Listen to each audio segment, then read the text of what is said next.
El Centro Cristiano de las Asambleas de Dios presenta Edificando con el Espíritu.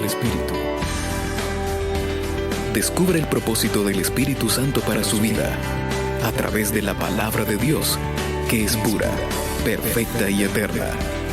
Con usted el pastor Marcos Antonio Amaya.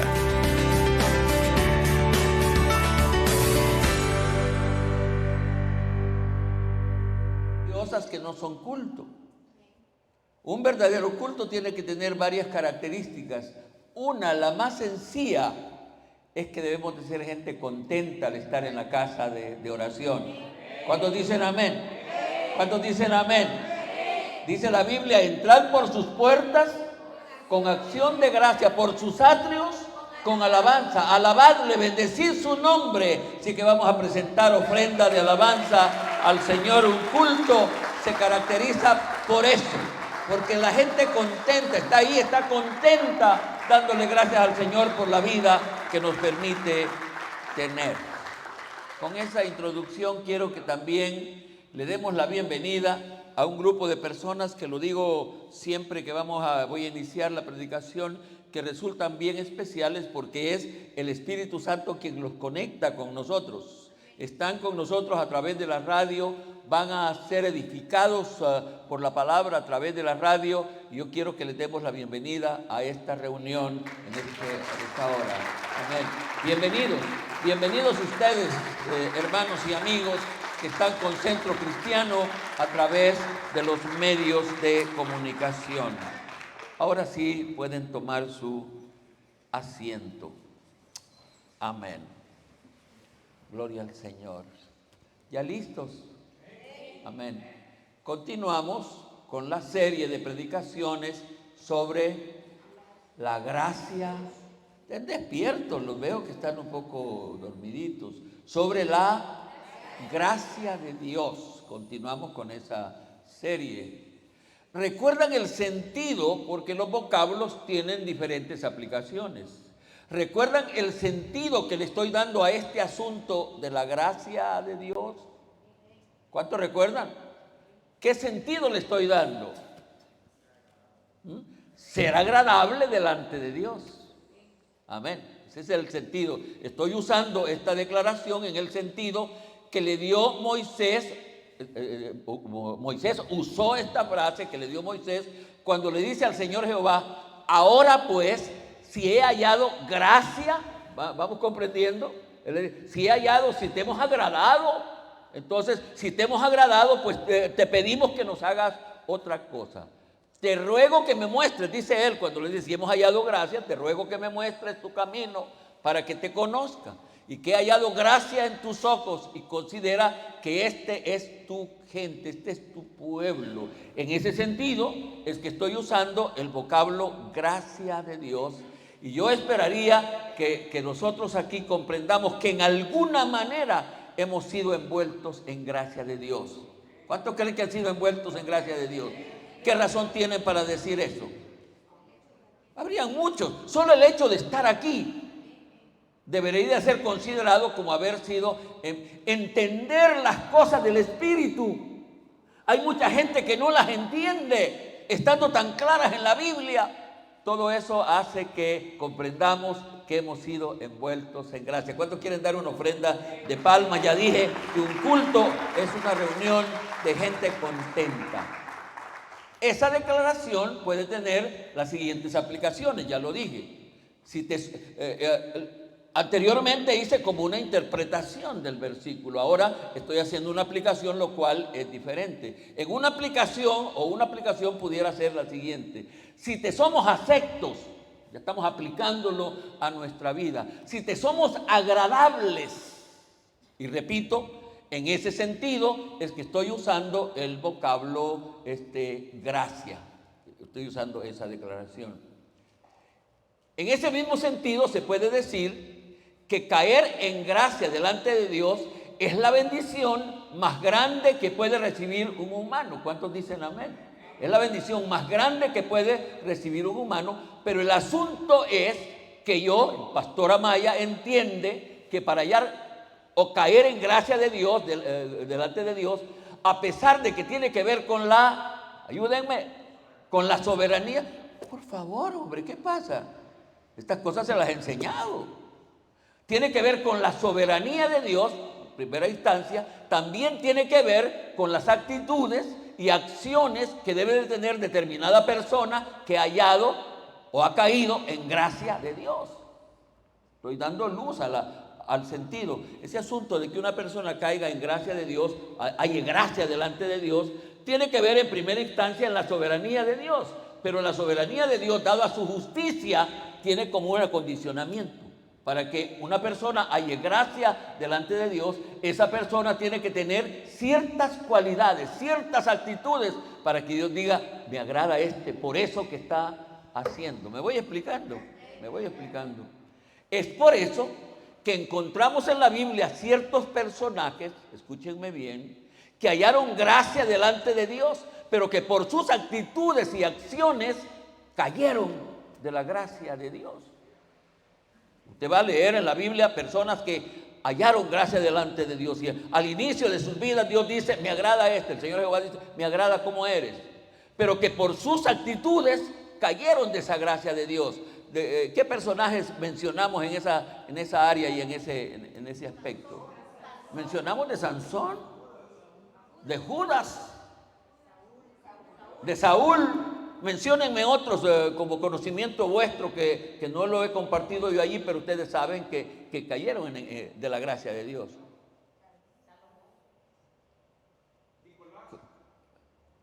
Un personaje muy desconocido, estás hablando de los que fueron seguidores, pues, los nicolaítas. Ese era un diácono de la iglesia primitiva, pero empezó bien y termina mal. Hasta hace su grupito, se divide. Personajes bíblicos que hallaron gracia, pero cayeron de la gracia y ahí estamos. Pero que también, eso es lo lindo de la palabra y de un predicador con sentido, que si habla de algo negativo es para cambiarlo en positivo. Y también hay que hablar de lo positivo, y si eso positivo también puede tener algo negativo, vale la pena. Pero que también hubo muchos personajes que hallaron gracia delante de Dios y que por sus actitudes y acciones vivieron, perseveraron en la gracia de Dios hasta morir en esa gracia. ¿De quiénes hemos hablado? Por favor, uno de este lado, Noé. Eso es lo que me gusta del jueves, que yo puedo personalizar más este tiempo de la palabra. David, José, Débora, de los que yo he hablado, y ahí hay otros cantidad más, pero ya vi que algo hay en sus mentes. Eso me hace que me evita un paro cardíaco aquí, porque cuando yo estoy preguntando y usted, ¿y eso qué es? Yo lo he enseñado aquí, hombre, he vivido para enseñar esas cosas. En la última predicación, me voy acercando ya al inicio de la de hoy, en la última predicación hablamos del rey David, y en esa predicación quizás hablamos de la principal actitud de David que lo llevó a morir, a vivir y morir en gracia de Dios. ¿Cuál fue esa actitud? El respeto, la reverencia, el amor, la devoción hacia la palabra de Dios, y cuánto querría que algo de eso hemos empezado a practicar. Yo esperaría que esta semana hubo algún cambio. Ustedes le dedicaron tiempo a leer la palabra de Dios. Esa es una actitud del cielo, hermanos. El problema de la iglesia es falta de palabra de Dios. Le oímos a cualquiera, pero lo que menos oímos es palabra de Dios. Y si la oímos, no la queremos practicar. Hemos hablado de la actitud de David. En la predicación de hoy, por favor, atentitos, en la predicación de hoy voy a hablar del rey Salomón. Voy a hablar del rey Salomón. Y voy a hablar del rey Salomón porque su vida tiene un mensaje claro, contundente para nosotros. Inicialmente yo no quería hablar de Salomón. Estuve ahí el día lunes, no conviene hablar pero el Espíritu Santo me hizo sentir, habla de porque la vida de puede enseñarle a los hermanos de la iglesia el peligro de no manejar bien las bendiciones de Dios. ¿Me oye? Ese fue el gran problema de Salomón. Salomón fue demasiado bendecido en muchos aspectos. Pero ¿qué pasó? Que él no supo manejar las bendiciones de Dios. Dicen que es más fácil perseverar en la pobreza y en la desgracia que en la abundancia. No sé cómo dicen ustedes, ¿qué piensan? Oiga bien esto. Dicen que parece que es más fácil perseverar cuando las cosas van mal, que cuando todo va bien. Eso es peligroso, es esa arena movediza. Eso puede llevar. Y la desgracia nuestra es que todos queremos prosperidad. ¿Verdad que sí? Pero dicen que ese es el tiempo más peligroso, y por eso fui convencido a compartir hoy con ustedes y con todos los hermanos que nos ven a través de los medios sobre la vida de Salomón. La vida de Salomón presenta el peligro de las bendiciones, tal como las riquezas y la fama. Esas cosas a él mire, si alguna cosa emboba, es la fama. Emboba el dinero. Esa cosa marea a las personas, y por eso vale la pena. La vida de Salomón presenta la triste realidad de empezar bien y terminar mal, como le pasa a un alto porcentaje de creyentes. Si un creyente nuevo, si un creyente se muriera cuando es nuevo en la fe, tendría más posibilidades de su salvación. Casi todo creyente empieza bien. Cuando menos estoy hablando de los creyentes que entran por el nuevo nacimiento y vienen con hambre de la vida. Porque hay gente que viene al evangelio y no sabe ni para qué viene, ni por qué viene. Pero el que viene por su alma, el que viene por tristeza de pecado delante de Dios, ese en la mayoría, en su principio, es bueno. Yo, ya cuando tengo tiempo de estar con ustedes y conocerles a ustedes, yo he visto a la mayoría de ustedes empezar bien. Yo al verlos aquí puedo recordarme cuando eran jóvenes, hipotes, algunos apartando, trayendo de lo poquito que les daban, consagrando sus diezmos. Fueron empezando a crecer. Es una cosa triste. Por eso esta palabra viene para ser bendición. El tema para la predicación de hoy está delante de ustedes: actitudes y acciones de Salomón que lo llevaron a vivir en gracia delante de Dios, y otras actitudes y acciones que lo llevaron a caer de la gracia de Dios. ¿Lo quieren repetir unas 2 o 3 veces? Acciones de Salomón que lo llevaron a vivir en gracia delante de Dios, y otras actitudes y acciones que lo llevaron a caer de la gracia de Dios. Vamos a hablar de Salomón. Esta serie ha sido bastante parecida a una predicación o serie biográfica, porque hemos estado hablando de la vida de estos personajes, y hoy hablamos de Salomón. Una vez más, por favor.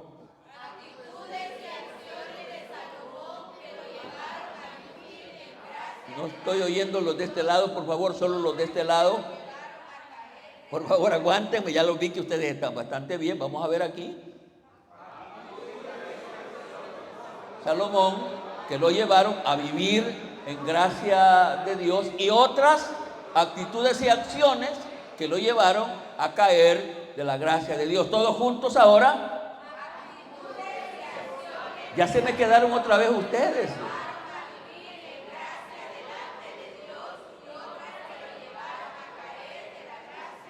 ¿O será que estoy sordo por este oído, por este lado? No, se me quedan, y yo sí sé cuando se me queda alguno, porque esas son las cosas que cuando son las cosas de Él, yo las recuerdo. Para los expertos en la ciencia de la predicación, quizás digan que este tema es muy largo. Repítanlo otra vez el tema. De Salomón, que lo llevaron a vivir en gracia de Dios, y otras actitudes que lo llevaron a caer de la... Un experto, los expertos dirían que este tema es muy largo, pero dado a que mi estilo es que el tema encierra en sí toda la predicación lo considero apropiado. Para mí el tema es esa frase concentrada en la que va todo lo que me propongo decir en la predicación. Y en la predicación de hoy me propongo tratar las dos cosas. ¿Cuáles son? Las actitudes buenas que tuvo para vivir en gracia de Dios y las actitudes malas que tuvo para caer de la gracia de Dios. Amén. Entrando al tema, para la gran mayoría de intérpretes de la Biblia, ponen en duda la salvación de Salomón. La mayoría de los intérpretes de la Biblia ponen en duda la salvación de Salomón. Y todo por lo que se sabe de la última etapa de su vida, y es que en verdad la etapa más importante, especialmente por asuntos espirituales, es la última etapa. Por eso es que ayer yo estuve emocionado de estarle ministrando a personas mayores de 70 años, porque la etapa en la que uno puede ganar o perder la salvación es esa última etapa. De nada serviría lo que hicimos antes. No nos sirve de nada si la última etapa nos perdemos. Entremos ahora en la vida de Salomón. Salomón nació en gracia de Dios. Salomón nació, y ya se acuerdan que hemos hablado de otros personajes que desde que nacen, cuando nacen, ya nacen en gracia de Dios. Esta es una bendición especial. Salomón nació en gracia de Dios. Cuando una persona nace en gracia de Dios, ¿mérito de quién es? Pregunto. De la familia. O puede ser en el caso también de que el Señor está viendo más allá de lo que está y dice, yo te escojo desde el vientre para que vengas a hacer eso. Pero generalmente, o lo más común y normal, es que caer en esa gracia de Dios es parte de la familia. Cuando uno ya nace, y desgraciadamente, lo dije en una de las predicaciones, el nacer en una familia evangélica debería verse ya como nacer en gracia de Dios. Pero ¿cuántos lo ven así? La mayoría lo ven, gracias, yo nací en una familia evangélica y no me han dejado andar y hacer. Debería de dar gracias por haber nacido ya en gracia de Dios, valga la redundancia. Segunda Samuel 12:24, vamos a ir a la Biblia. No vamos a estar propiamente en Samuel, pero esta cita la consideré muy apropiada. Segunda Samuel 12:24. Solo los espero un ratito para luego entrar. ¿Estamos?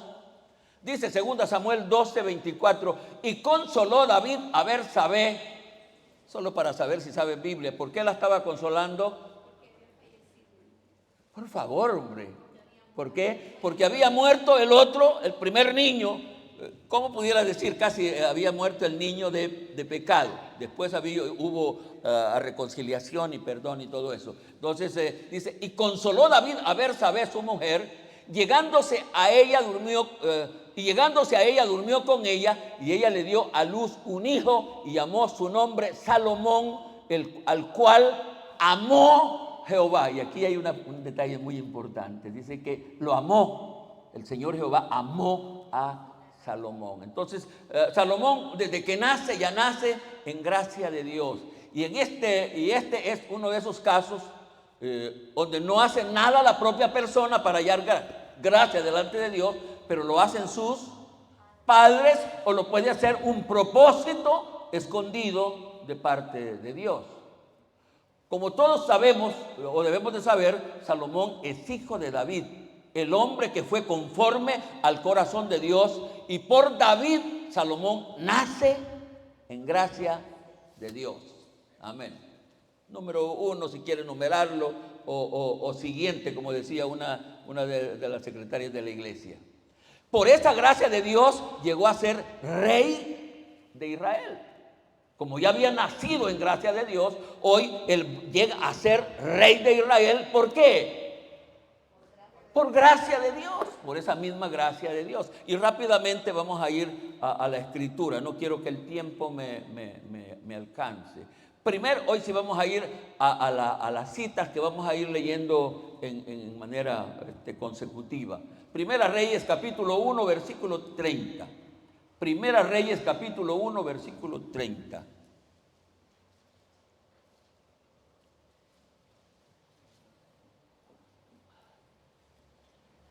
Dice así: que como yo te he jurado por Jehová Dios de Israel, diciendo, tu hijo Salomón reinará después de mí, y él se sentará en mi trono en lugar mío, que así lo haré hoy.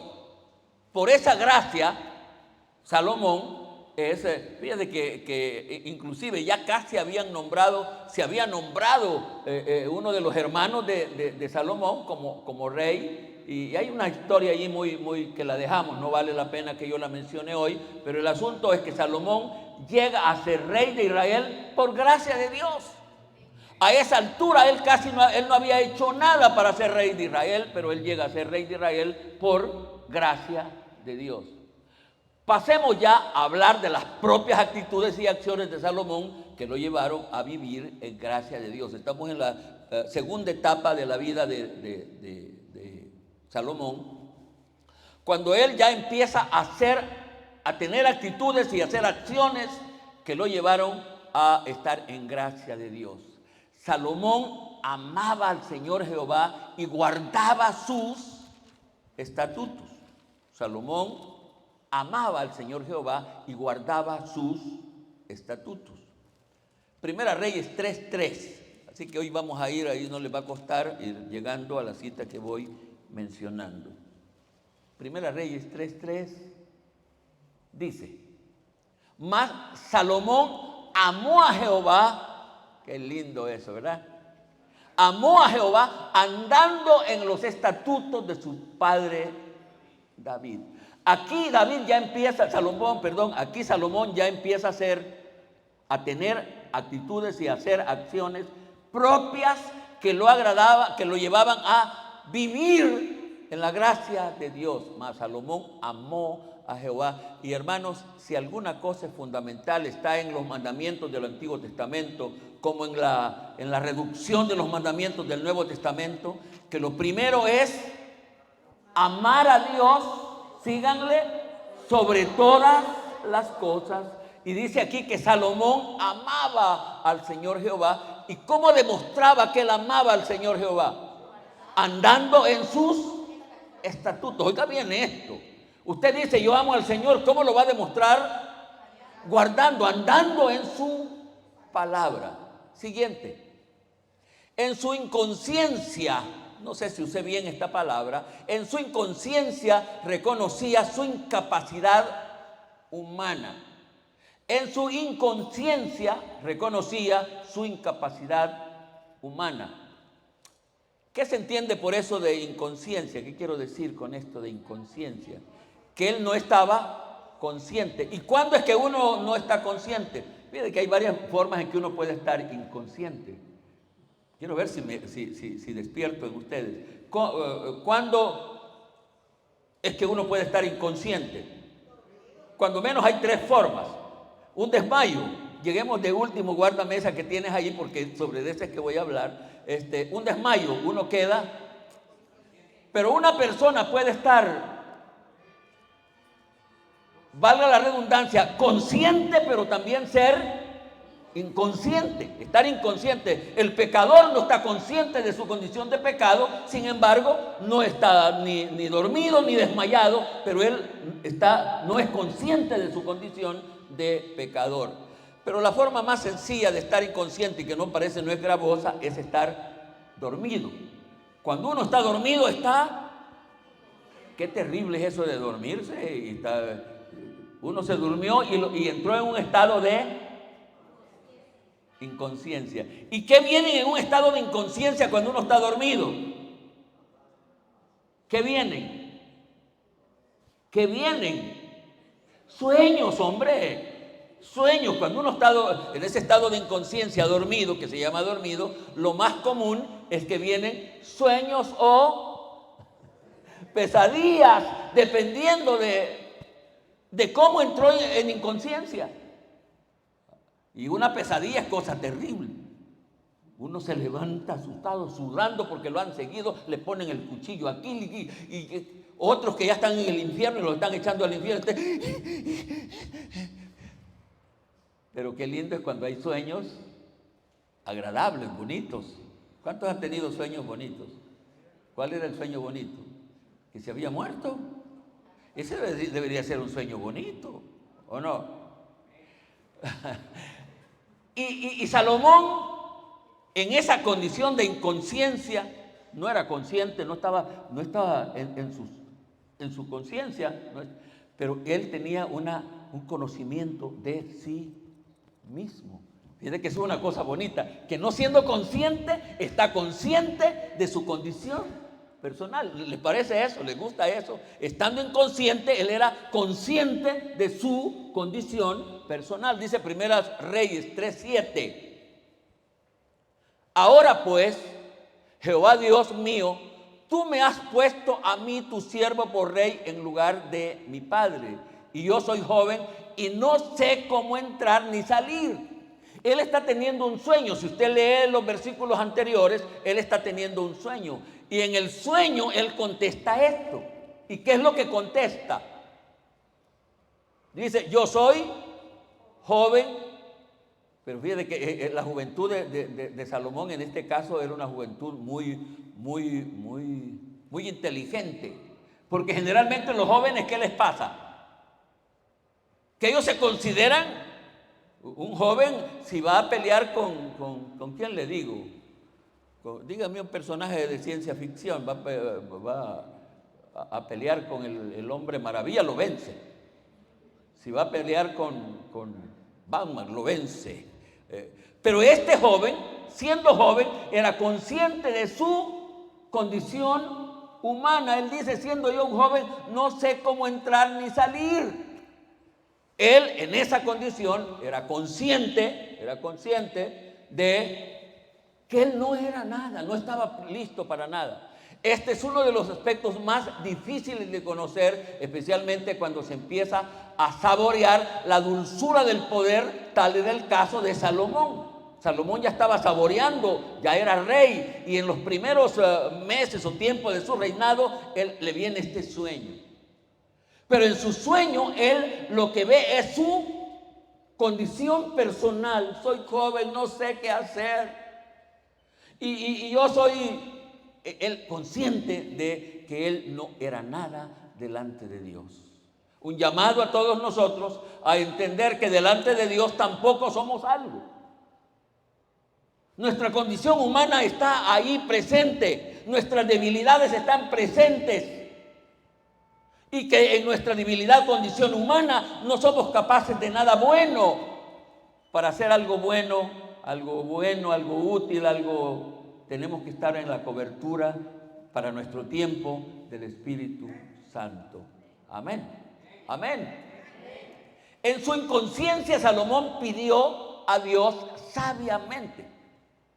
Ya hemos dicho que él reconoce que su sencillez no era nada. Ahora digo que en su inconsciencia Salomón pidió a Dios sabiamente. Estamos hablando del mismo sueño. Él está soñando.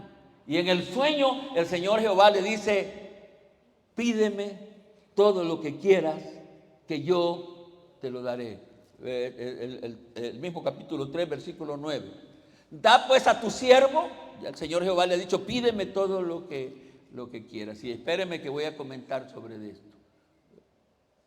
Da pues a tu siervo corazón entendido para juzgar a tu pueblo y para discernir entre lo bueno y lo malo. ¿Cómo estaba él? Estaba dormido. Y en su estado de inconsciencia está teniendo este sueño en el que Dios le da permiso, el Señor Jehová le da permiso de que pida, y ahora él pide sabiamente. ¿Por qué? ¿Quién podrá, dijo él, gobernar este pueblo tan grande? Y agradó delante del Señor Jehová. Leo bien. Y agradó delante del Señor Jehová que pidiese esto. Le agradó al Señor porque él bien pudo, era joven y los jóvenes era rey. En el mismo pasaje se ve qué pudo haber pedido. El Señor Jehová le dice qué pudo haber pedido. ¿Qué pudo haber pedido? Pudo haber pedido riquezas, fama, la muerte de sus enemigos. Todo eso él lo pudo haber, pero él en lugar de pedir todo eso, pide sabiduría para gobernar el pueblo y también para discernir, diferenciar entre el bien y el mal. En nuestro tiempo, cuando tenemos más información sobre la Biblia, ¿cuántos dicen amén? En nuestro tiempo tenemos más información, más conocimiento. En aquellos tiempos las informaciones eran más escuetas, más reducidas. Uno de los aspectos más difíciles de practicar bíblicamente es la oración. Ay, hombre, yo cuando escucho orar a mucha gente, no estoy hablando de ustedes, hay gente que le empieza a leer la Biblia al Espíritu Santo o al Señor Jehová con quien oren. Y empiezan a pedir. Dicen que hay hermanos que han orado y Señor, mate a Julano porque Julano no me cae bien o me hizo un mal. Y pedimos, solo pedimos. Por eso Santiago dice, ustedes piden y no reciben. ¿Por qué? Si el Señor, ¿cuántos pidieron esta mañana? ¿Pidieron algo esta mañana? ¿O han pedido algo estos días? ¿Qué pidieron? ¿Qué pidieron? ¿No se sienten un poco avergonzados delante de Dios que lo que nosotros pedimos casi todo es material? Todo es material, todo es para nosotros, todo es... ¡Qué tristeza! Y por eso no recibimos, porque pedimos mal. Y dice que esto que pidió Salomón le agradó, porque no pidió cosas materiales ni para sí, solo él quiso sabiduría para saber administrar al pueblo y pidió capacidad de discernir entre el bien y el mal. Y dijo, el Señor le dijo, te voy a dar eso que has pedido, pero también te voy a dar las otras cosas. Lamentablemente Salomón no supo manejar esas otras cosas, que es ahí donde estamos hablando hoy. Salomón gobernaba con sabiduría. En cumplimiento a lo que él había pedido, Salomón gobernaba con sabiduría.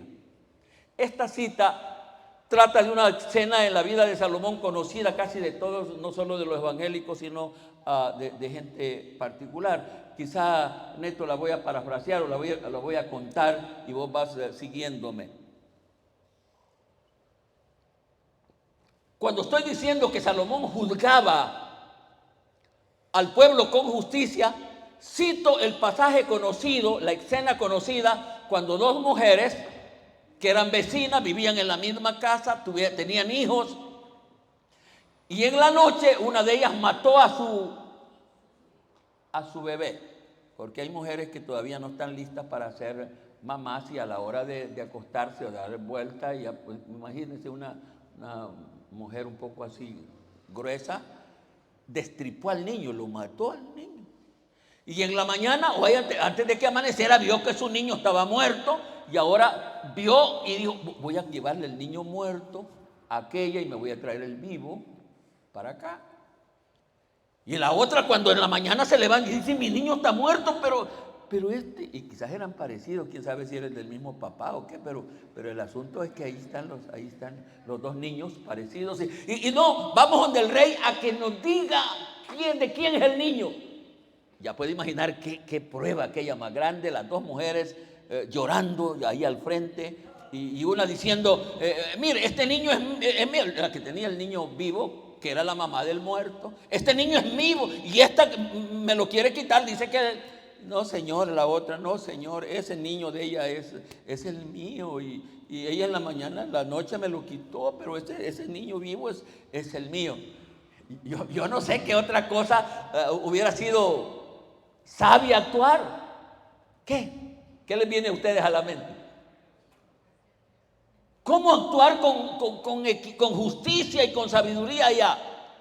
Pero el hombre se le viene porque él había pedido sabiduría para juzgar y gobernar. Y dicen, no hay problema, esto es fácil resolver. Tráiganme una espada. Soldado, venga aquí. Venga, soldado.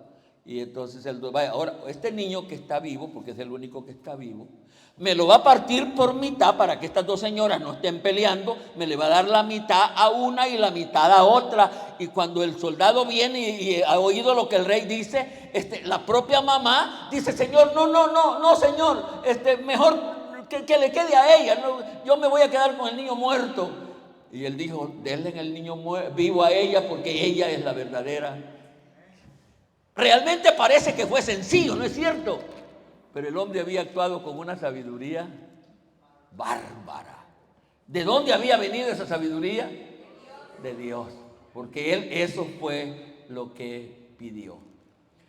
Se cree que este fue uno de los casos que le dio mucha fama a Salomón de gobernar, porque esa noticia corrió.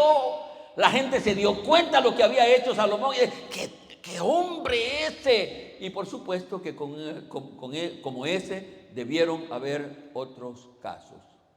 Siguiente, Salomón fue sabio para hablar y para escribir. Él pide allá sabiduría y el Señor le da lo que había pedido. Y Salomón recibió una sabiduría excepcional para hablar y para escribir. Primera Reyes 4:30 y un versículo de referencia que vamos a leer. Primera Reyes 4:30 dice, era mayor la sabiduría de Salomón que la de todos los orientales y que toda la sabiduría de los egipcios. El hombre era su sabiduría. Yo creo que ya todos sabemos que entre los libros de la Biblia, ya sea canon corto, canon largo, el que nosotros usamos es canon corto, hay dos libros que los escribe Salomón, ¿saben eso? ¿Cuáles son? Entonces tres. Proverbios, Cantares y Eclesiastés, 3 libros. Y si ustedes han leído de esos 3, ¿cuál es el que han leído más? Proverbios. ¿No han leído Eclesiastés?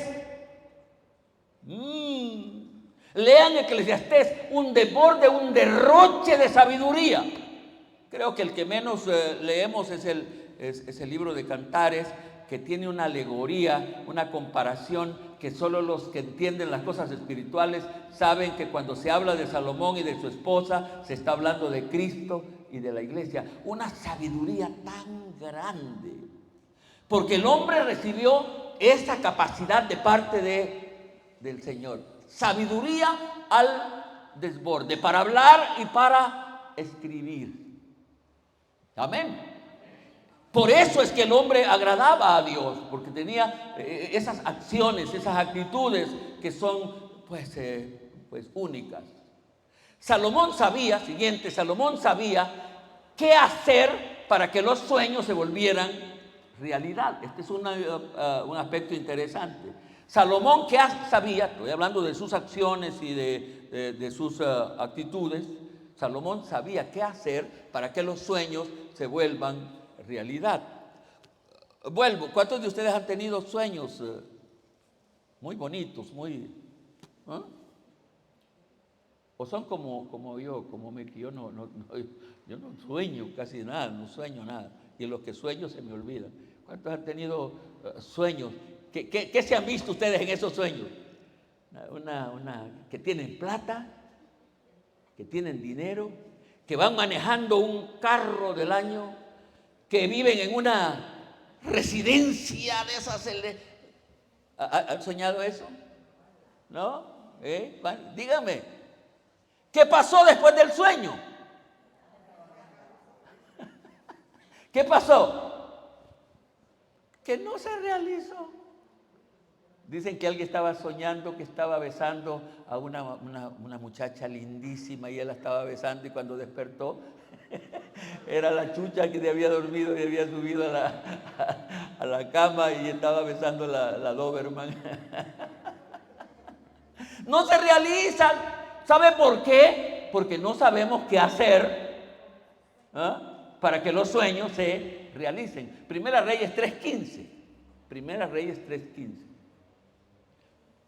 Cuando Salomón despertó, él había estado soñando esto, pide y todo eso. Cuando Salomón despertó, vio que era, así como nos pasa, les pasa a ustedes, porque yo ya dije que no soy soñador. Entonces, ¿qué hizo? Él despierta y dice, él estaba hablando con Dios y despierta. Ay, sí, es sueño, que una trampa es sueño. Y vino a Jerusalén y se presentó delante del arca del pacto de Jehová y sacrificó holocaustos y ofreció sacrificios de paz. Accionó. Fue a la casa de oración, fue al templo, fue a ofrecer holocausto. Y lo más seguro es que también eso le agradó al Señor Jehová. Por tanto, lo que él soñó también se cumplió. Vamos a dar una ofrenda de palma. Lo siento dormidos a ustedes.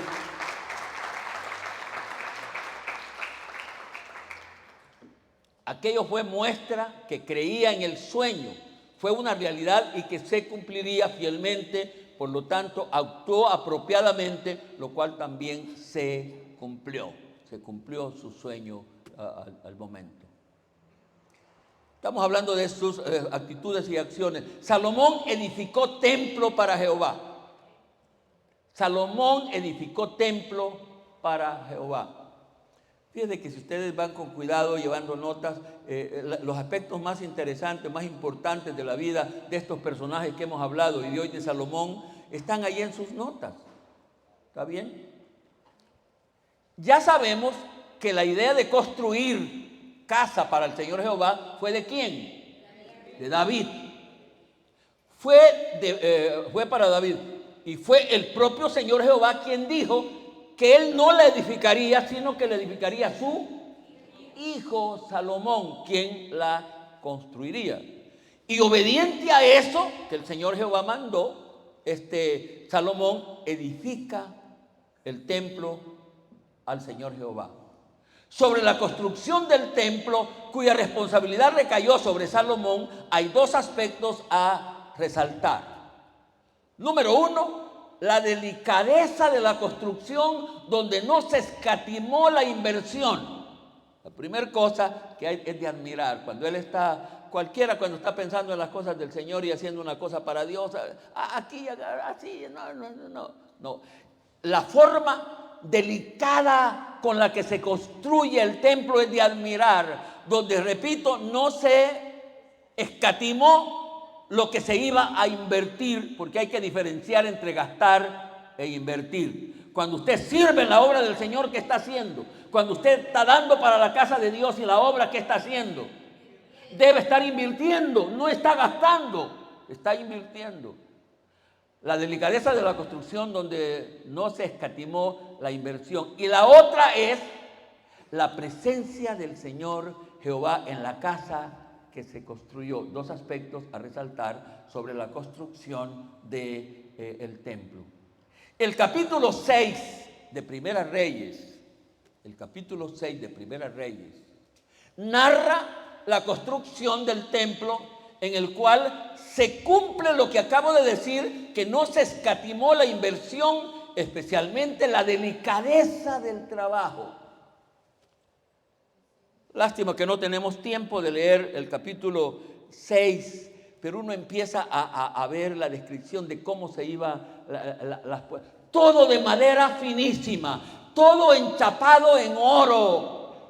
La delicadeza. ¿Cuántos sueños en que nosotros despertemos? Es que si en Santana debe de haber una casa construida y cuidada con delicadeza, debe de ser la casa donde nos reunimos para adorar a Dios en espíritu y en verdad. ¿Cuánto anhelo que lo comprendamos? Yo espero que si el Señor nos da vida el año que viene, muchos cambios se puedan hacer para que eso se vaya volviendo realidad. Esta casa debe de ser lo mejor, no tanto por la delicadeza, aunque eso ya demuestra si estamos considerándolo a Él, pero luego viene el aspecto más importante. Primera Reyes, para que quede claro esto, Primera Reyes 6:19. Solo este versículo para que comprendamos la delicadeza con la que se construye el templo de Jerusalén. Primera Reyes 6:19 dice: y adornó el lugar santísimo por dentro en medio de la casa para poner allí el arca del pacto de Jehová. Versículo 20. El lugar santísimo estaba en la parte de adentro, el cual tenía 20 codos de largo, dada la dimensión, 20 de ancho y 20 de altura, y lo cubrió de oro purísimo. Asimismo cubrió de oro el altar de cedro, de manera que Salomón cubrió de oro puro la casa por dentro, y cerró la entrada del santuario con cadenas de oro y lo cubrió con oro. Cubrió pues de oro toda la casa de arriba a abajo, y asimismo cubrió de oro todo el altar que estaba frente al lugar santísimo. Solo estamos hablando de una parte de la construcción. Toda aquella casa, al punto que cuando después del tiempo Israel se apartó del camino de Dios y vinieron los enemigos y allanaron la casa, se llevaron las riquezas más grandes que ellos habían imaginado que estaban allí en esa casa. Esa es una parte. Pero la otra parte sobre esa casa que Salomón edificó es la presencia del Señor Jehová. Primera Reyes 8:9. Primera Reyes 8:9. En el arca, recuerdan que lo que acabamos de leer fue cómo se trabaja en el arca. En el arca ninguna cosa había sino las 2 tablas de piedra que había puesto Moisés en Horeb, donde Jehová hizo pacto con los hijos de Israel cuando salieron de la tierra de Egipto. Y cuando los sacerdotes salieron del santuario, la nube llenó la casa de Jehová, y los sacerdotes no podían permanecer para ministrar por causa de la nube. ¿Sabe símbolo de qué era esa nube? Que estaba allí en la casa, que inundó la casa. Era la presencia del Señor Jehová. Ya acabo de decir que anhelo que llegue el momento en que hagamos el mejor esfuerzo para que esta casa tenga calidad de casa de oración. Pero eso no es lo más especial. Lo más especial es que cuidemos nuestras vidas para que Él sea el Señor de cada reunión donde nosotros estamos aquí para adorarle en espíritu y en verdad. Por bello que sea este lugar, la presencia de Él debe de ser el centro de nuestras reuniones. Vamos a dar una ofrenda de palmas.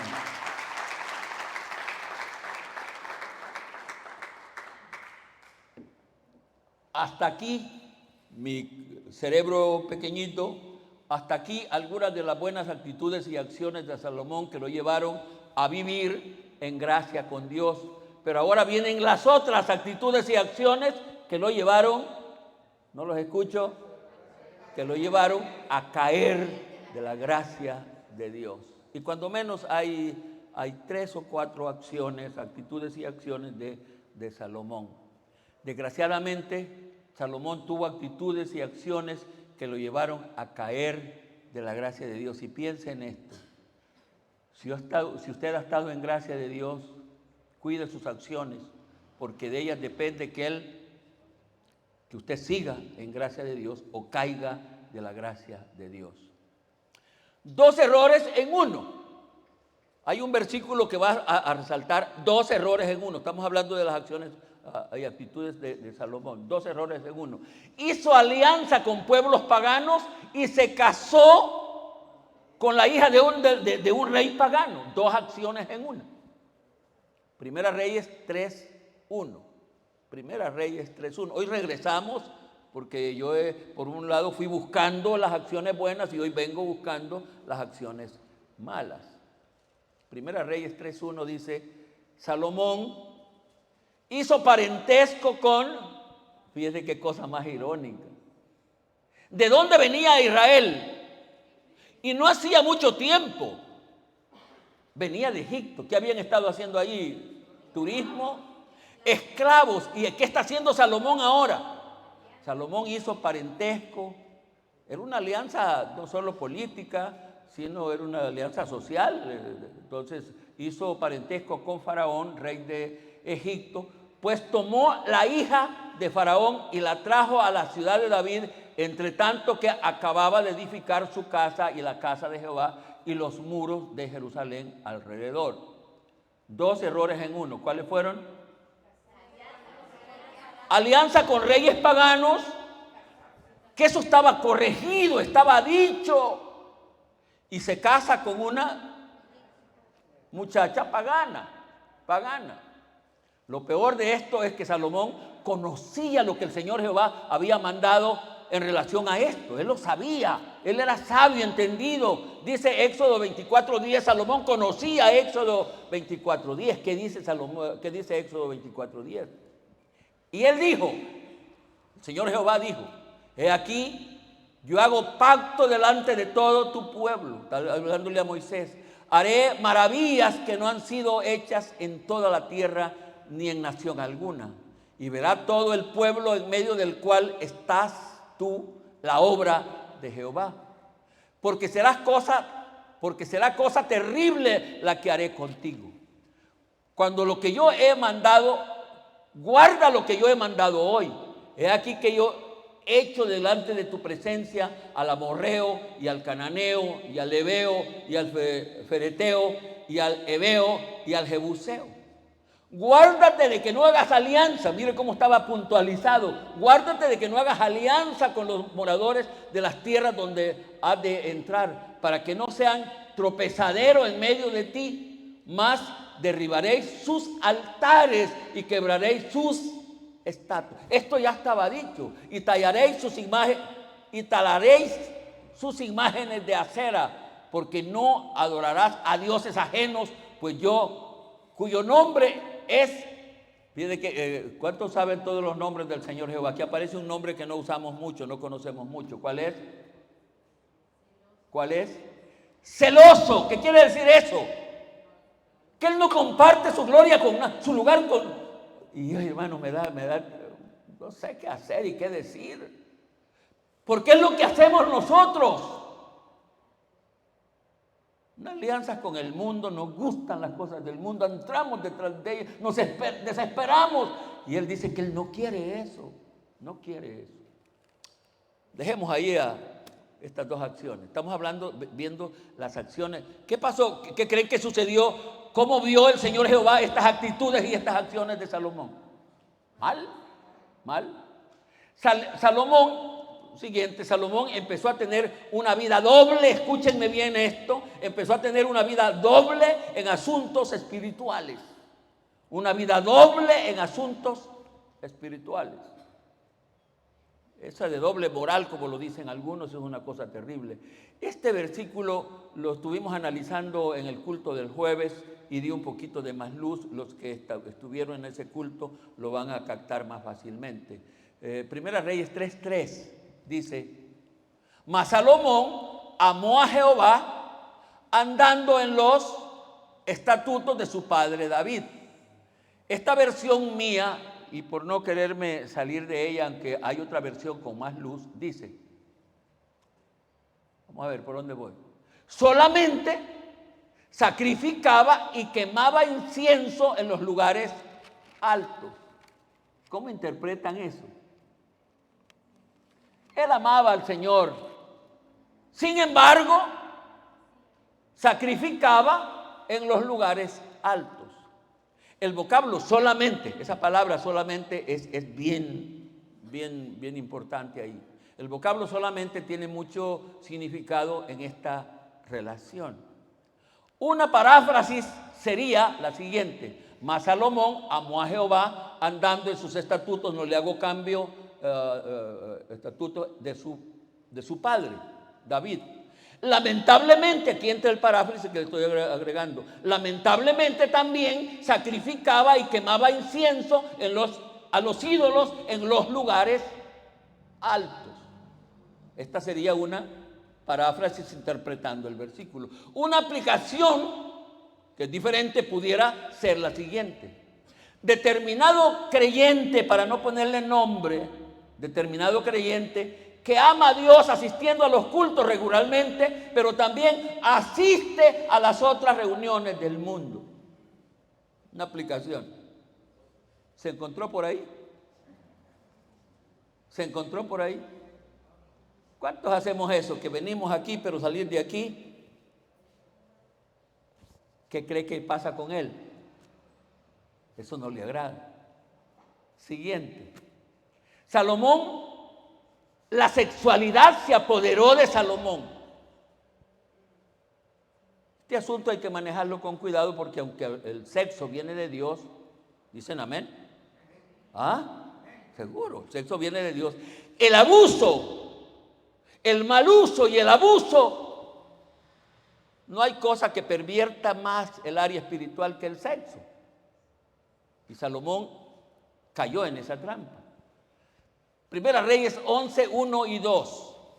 Primera Reyes 11, 1 y 2. Estamos hablando de las malas actitudes y acciones de Salomón que lo llevaron a caer de la gracia de Dios. Primera Reyes 11, 1 y 2 dice: pero el rey Salomón amó, además de la hija de Faraón, que era pagana, a muchas mujeres extranjeras, a las de Moab, a las de Amón, a las de Edom, a las de Sidón, y a las Eteas, gente de las cuales Jehová había dicho a los hijos de Israel: no os lleguéis a ellas, ni ellas se llegarán a vosotros. Casi le podíamos poner otros nombres allá en esa lista.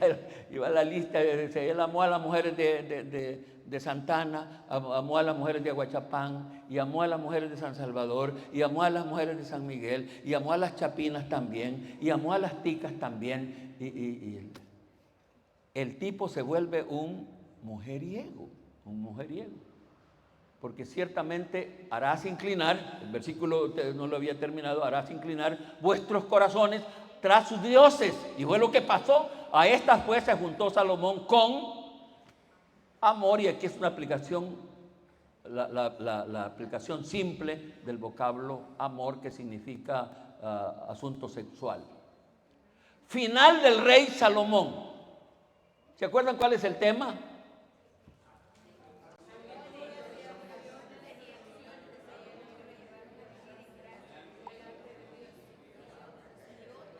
Acabamos de estar hablando eso y ya se les olvidó. No puede ser, Norita, ¿por qué es eso? Vamos, repitamos el tema. Y acciones de Salomón que lo llevaron a vivir en gracia de Dios, y otras actitudes y acciones que lo llevaron a caer de la gracia de Dios. Doy gracias al Espíritu Santo porque se me olvida todo, pero lo que es de estas cosas no se me olvida. Final del rey Salomón. Y solo voy a leer palabra de Dios para que comprendamos que tienen razón los que creen que Salomón se perdió al final de su camino, cosa que es triste. Dice Primera Reyes 11, y vamos a leer 5 versículos. Dice el versículo 6, Primera Reyes 11, 6. E hizo Salomón lo malo, van leyendo conmigo, lo malo ante los ojos de Jehová, y no siguió cumplidamente a Jehová como David su padre. Entonces edificó Salomón un lugar alto a Quemón. Este era un ídolo abominable de Moab, en el monte que está enfrente de Jerusalén, y a Moloc, otro ídolo abominable de los hijos de Amón. Así hizo para todas las mujeres extranjeras, las cuales quemaban incienso y ofrecían sacrificio a sus dioses. Queriendo complacer las mujeres, se vuelve un idólatra. Hemos leído versículo 9. Y se enojó Jehová contra Salomón, por cuanto su corazón se había apartado de Jehová, Dios de Israel, que se le había aparecido 2 veces. Y le había mandado acerca de esto, que no siguiese a ídolos ajenos, mas él no guardó lo que mandó Jehová. Y dijo Jehová a Salomón: por cuanto ha habido esto en ti, y no has guardado mi pacto y mis estatutos que yo mandé, romperé de ti el reino y lo entregaré a tu siervo. Fin de Salomón. Yo creo que esta historia tiene un mensaje. Esa es una historia. Tiene un mensaje que debemos de tomar nosotros, porque en alguna manera los que me oyen por los medios y los que estamos aquí en el santuario, en la casa de oración, hemos sido envueltos en gracia. ¿Cuántos dicen amén? De alguna manera hemos sido envueltos en gracia. Y algunos más bendecidos que otros. ¿Cuántos dicen amén? ¿Cuántos se consideran que han sido bendecidos?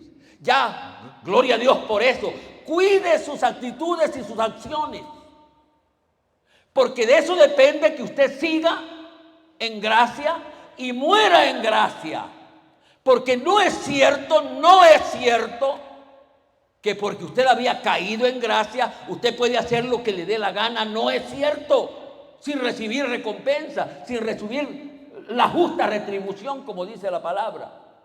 Es por eso que debemos de cuidar nuestras vidas, cuidar esa gracia, ser agradecidos, amar al Señor de todo corazón, considerarlo a Él como el centro de nuestra vida. Eso nos va a producir dos cosas, las dos cosas más importantes de la vida. Uno, vivir en gracia de Dios. Y dije a la entrada de la predicación que vivir en gracia de Dios es la bendición más grande que puede haber. Y la otra, que posiblemente sea mejor o principal que la que acabo de decir, es morir en gracia de Dios. Porque si usted no muere en gracia de Dios, no importa quién predique en su velación, no importa lo que diga toda la gente, no importa. Lo que importa es lo que Él ve en ese momento que usted se va. Vamos a ofrecer una ofrenda de palmas.